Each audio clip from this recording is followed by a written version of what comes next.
Olá, eu sou Thaís Badu e começa agora o podcast Eu Sou Saúde e Alegria. Aqui toda segunda a gente vai conhecer as histórias das pessoas que fazem o projeto Saúde e Alegria acontecer.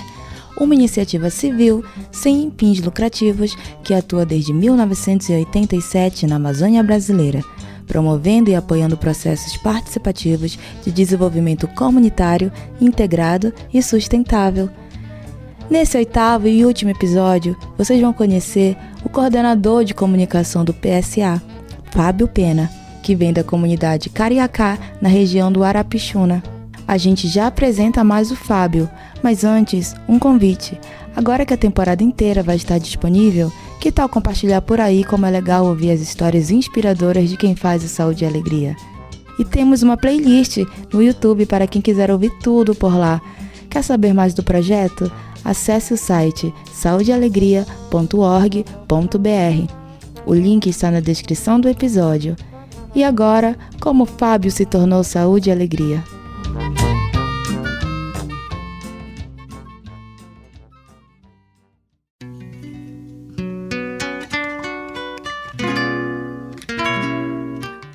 Fábio cresceu na comunidade até os 12 anos. Ele tem boas recordações da infância. A vida, assim como a maioria das comunidades, é uma vida divertida, né? De muita brincadeira, pular na água. Todas as pessoas se conhecem, os amigos, as famílias, né? Então é sempre uma alegria, a diversão era certa, né? E também, como todo moleque do sítio, a gente aprontava bastante, né? E levávamos puxão de orelha sempre, porque sempre ficava mais tempo na beira do rio. Então, mas eu lembro com muita alegria assim, desse momento, dessa fase da vida. Também na infância foi com o avô, o líder comunitário Raimundo Pena, que criou os primeiros vínculos com os trabalhos comunitários. Essa coisa também de engajamento coletivo e trabalho comunitário vem muito dele, do incentivo dele, da relação que eu tinha com ele, que foi, na verdade, ele foi meu pai, né? Eu fui muito criado por ele, né? E aí esses vínculos de participação comunitária sempre vieram junto com ele, né? Também é nessa época que começa o desejo de trabalhar com rádio. Eu sempre sonhei de falar um dia na rádio, né? Na Rádio Rural, que era a rádio histórica aqui da nossa região, e gostava de escutar as notícias junto com meu avô, que era muito ligado em rádio e informação, né? E ele era uma liderança comunitária e gostava sempre de estar bem informado dos assuntos que aconteciam.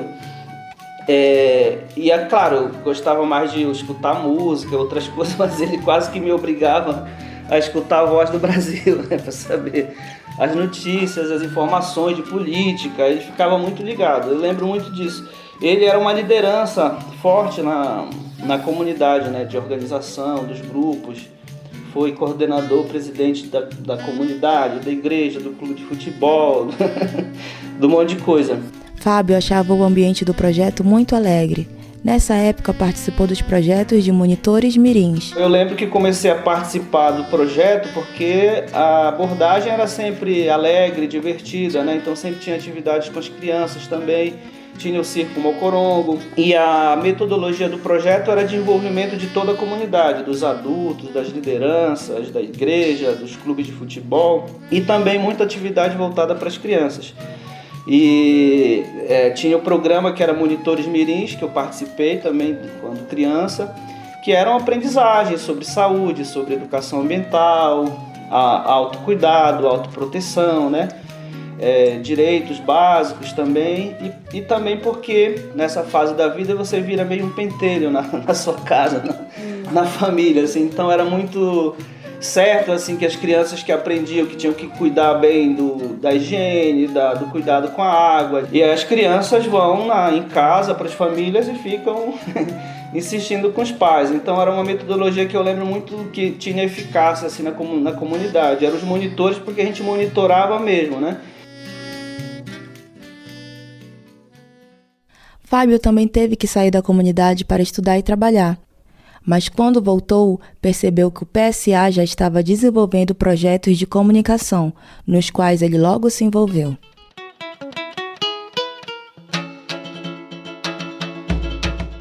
A equipe que trabalhava começou a perceber que os adolescentes, já mais adolescentes, a gente sempre estava interessado em saber como é que filmava, como que gravava, porque também junto da equipe ia o pessoal que ia documentando, né, o trabalho.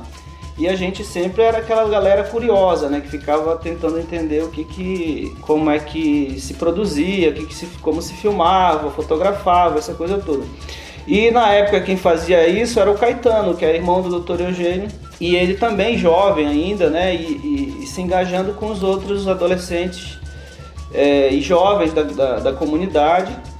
E foi aí que ele foi percebendo que ali tinha um potencial também, além do que só trabalhar com as oficinas que o projeto já fazia, que era interessante trabalhar com a questão da comunicação também. E aí, quando eu voltei, a equipe do Saúde e Alegria já estava desenvolvendo outros projetos que já era esse da comunicação popular. Já tinha criado a ideia da Rede Mocoronga e o Caetano estava passando já com outras equipes também de jornalistas e tudo mais para fazer oficinas de capacitação de jovens, de repórteres comunitários. Isso era mais ou menos lá por 85, 87. O papel das rádios nas comunidades também se tornou muito importante no intercâmbio de conhecimento. Na época, as regiões, a gente não conhecia muito as outras regiões. O acesso era muito mais difícil, né? Então, para você conhecer uma comunidade do Tapajós, por exemplo, você só escutava pelo rádio, mas era difícil alguém da nossa região ir para lá. E aí o trabalho do projeto favoreceu esse intercâmbio de comunicação entre esses grupos, né, nessas comunidades. A metodologia do rádio era trabalhar, além de simular uma rádio local, era fazer as cartas faladas. A gente reunia as melhores produções que a gente fazia numa fita cassete e enviava junto com o kit que ia passando para outras comunidades. E a responsabilidade de cada um era ir gravando em cima e montando uma programação que depois era veiculada em todas as outras rádios comunitárias. Então, e a gente aproveitava e mandava, além de notícia, música, cultura, recado, tinha até correio sentimental, mandar recado para as pessoas que a gente gostava da voz ou simpatizava, né? Então era muito divertida essa fase.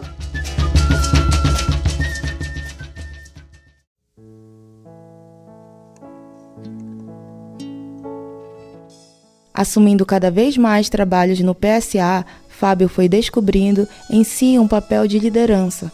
Procurava participar das coisas e aí acabei me entrosando na equipe, primeiro como voluntário também, e aí circulando e participando, né, das viagens do projeto nas comunidades do Tapajós, do Arapiuns, desde as campanhas de vacinação, lá do início.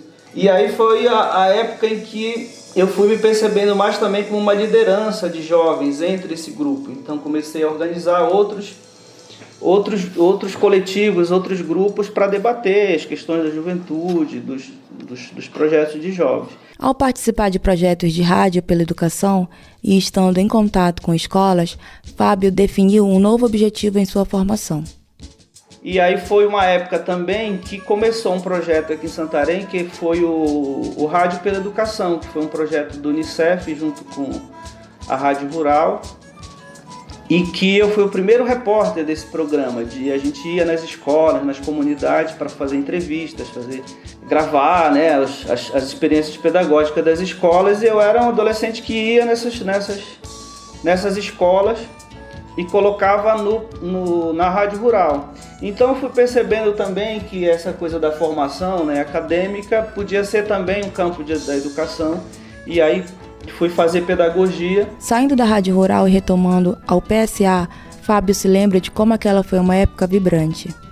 E aí já depois, quando saí da Rádio Rural, voltei de novo para o Saúde e Alegria, já para atuar mais como um técnico mesmo, né? Já estava na universidade. E aí foi um momento também muito efervescente, assim, porque a gente estava ao mesmo tempo lendo coisas, participando, né? Indo também participar de outras redes nacionais. Eu fui liderança de várias redes de juventude, participando de rede de juventude, cidadania, elaboração de propostas para o Estatuto da Juventude lá atrás, enfim. A gente teve uma atuação muito forte nesse momento aí. Além de resultados práticos, os projetos trazem transformações na conscientização. É claro que às vezes alguns resultados são imensuráveis, porque você não dá para contar assim, o que essa pessoa foi hoje, se ela é formada nisso ou naquilo, mas você tem muitos exemplos, né, de como que esse trabalho foi importante para formar essa consciência cidadã nas comunidades, formar gerações que entendam que têm direitos, né, que tenham uma compreensão de si, do lugar onde vivem e da importância desse lugar onde vivem no mundo, né? Que é a Amazônia. Assim como o sonho de trabalhar com rádio se tornou realidade e fez de Fábio se tornar uma referência no PSA, ele se sente realizado em poder trabalhar para que outras pessoas do território possam ter mais oportunidades e realizar seus sonhos, entendendo o valor e a riqueza de onde vivem. Fábio Pena é saúde e alegria. Então, de alguma forma, hoje eu estou atuando na área, né, que eu mesmo fui beneficiado, fui participante.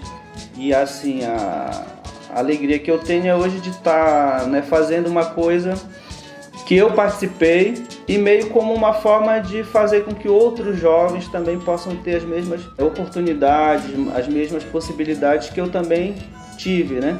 Não é que é uma coisa que é determinante sobre o projeto de vida das pessoas, mas na realidade que a gente vive nas comunidades faltam muitas oportunidades para o desenvolvimento das capacidades, né, dos potenciais que a gente tem e que muitas vezes falta aquela chance, aquela oportunidade para a pessoa se desenvolver, crescer, avançar nos estudos, né, ter uma profissão.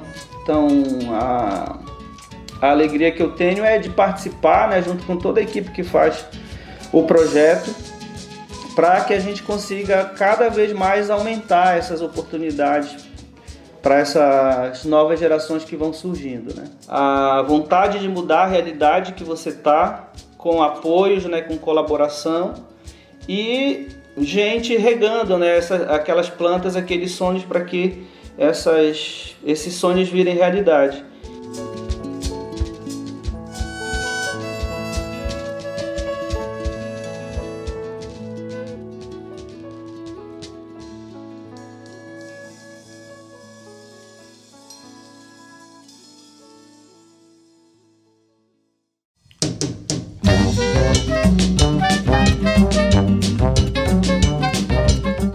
Muito marcante a história de Fábio, né? Ela fecha essa temporada muito especial do nosso podcast. Esperamos que vocês tenham se inspirado com as histórias de quem pensa, cria e se movimenta a partir dos territórios e das comunidades amazônicas. O Eu Sou Saúde e Alegria foi apresentado por mim, Thaís Badu. A reportagem foi de Júlia Dolce, a captação Priscila Tapajoara. Quem faz a mixagem e edição de áudio é o Ricardo Terto, com músicas do coletivo Da Juvencio. A arte do podcast foi de Vanessa Campos, a coordenação editorial é de Priscila Cota e Samela Bonfim, e a coordenação geral foi de Fábio Pena, que você acabou de conhecer. Foi um prazer estar com vocês, um abraço e até a próxima!